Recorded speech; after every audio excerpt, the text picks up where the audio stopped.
Hello दोस्तों, जय श्री राधे। आइए सुनते हैं नया प्रसंग, गीले शिकवे। माँ, मैं आखिरी बार कह रहा हूँ, मैं सलोनी से ही शादी करूँगा। मुझे उसी से शादी करनी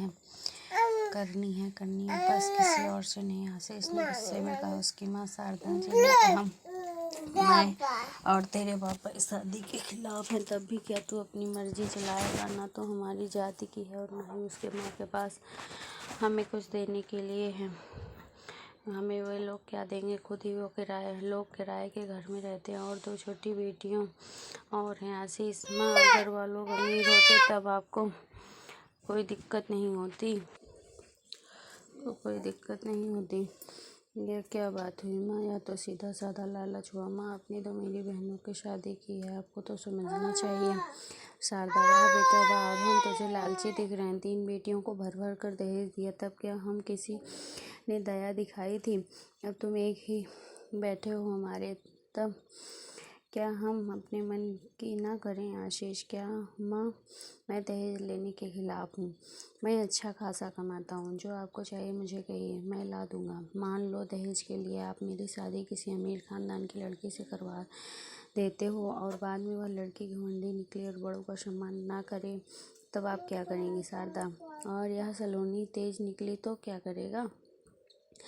आशीष, माँ, वह वैसी नहीं है, तभी तो कह रहा हूँ। शारदा, हाँ हाँ, मुझे पता है, तो उसके प्यार में अंधा हो चुका है। ना जाने कौन सा जादू कर दिया। जादूगरनी ना, अभी से यह हाल है तो बाद में क्या होगा? आशीष गुस्से से बाहर चला जाता है। कुछ समय बीतने के बाद माता पिता विवाह के लिए राजी हो जाते हैं, क्योंकि आशीष किसी और से शादी करने के लिए तैयार नहीं था। सलोनी बंगाली और आशीष पंजाबी। सुखपूर्वक विवाह संपन्न हुआ। सलोनी के माता पिता सिर्फ कंबल और कपड़े ही दे सके, जिन्हें देखकर शारदा जी हर पल नाक भौं सिकोड़ती रहती। हालांकि उनके पति राजन उन्हें बहुत समझाते थे। धीरे धीरे सलोनी ने पूरे परिवार का कामकाज पूरी अच्छी तरह से संभाल लिया। शारदा जी को बहुत आराम था। सलोनी ने पंजाबी खाना बनाना भी सीख लिया था और अपनी नन्ही के आने पर उसको व्यंजन भी बनाकर खिलाती थी, खासकर मिष्टी दही, रसगुल्ला, लुची, आलू रम बैंगन भाजू, आलू भाजा सबको बहुत पसंद आता। लेकिन फिर भी ना जाने क्यों शारदा जी सलोनी से खुश नहीं थी। एक दिन शारदा जी छोटी बहन नंदा हरिद्वार से फ़ोन आया। वो, मेरी बेटी सुकन्या का विवाह की तारीख तय हो गई है। सगाई में तो आप लोग आए नहीं, लेकिन शादी में सबको ज़रूर आना है। मैं कल सुकन्या के पापा के साथ शादी का न्योता देने आ रही हूँ। शारदा जी ने अपनी छोटी बहन से 2 दिन अपने यहाँ रुकने के लिए कहा। नंदा और उसके पति 2 दिन उसके यहाँ रहे। सलोनी ने बहुत प्यार और सम्मान के साथ स्वागत किया। जाते जाते नंदा शारदा जी को कह गई, बहुत किस्मत वाली हो दीदी, जो ऐसी प्यारी बहू मिली।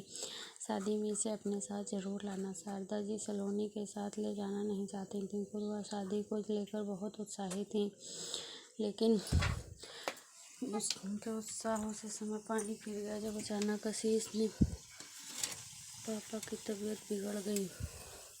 हालांकि बहुत देख रेख करने पर उनकी हालत सुधर गई, लेकिन फिर भी यात्रा करने की स्थिति में नहीं। जरूर जाना चाहती थी और दूसरी तरफ पति की चिंता भी थी। फिर यह तय किया गया कि आशीष और शारदा शादी में जाएंगे और सलोनी ससुर जी की देखभाल करेगी। शारदा जी की मन की बात पूरी हुई।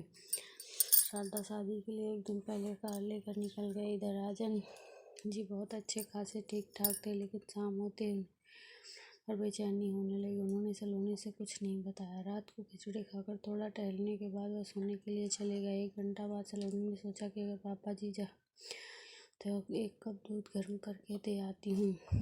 धीरे से दरवाज़ा खोलकर अंदर आई तो उसकी चीखें निकल गई। उसने देखा भिड़े हुए हैं, अपने दोनों हाथ अपने दिल पर रखकर तड़प रहे हैं। तुरंत उसको हथेलियों से दिल पर प्रेशर दिया।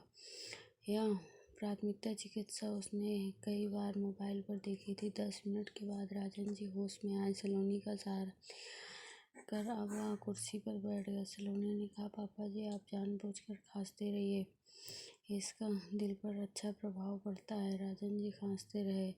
तब तक सलोनी ने एम्बुलेंस बुला ली थी। अस्पताल पहुंचते ही इलाज शुरू हो गया। अगले दिन डॉक्टर साहब ने राजन जी से कहा, आपको जो चिकित्सा आपकी बहू ने दी उसी की वजह से आपकी जान बच गई। राजन जी अब खतरे से बाहर थे। उधर उसने देखा कि अब विवाह हो चुका होगा। तब उनके फोन करके आशीष को सारी बातें बता दी। आशीष तुरंत माँ के साथ वहाँ से निकल पड़ा। शारदा जी को जब पूरी बात का पता लगी तब उन्होंने सलोनी को गले से लगा लिया। सारे गीले शिकवे समाप्त हो चुके थे।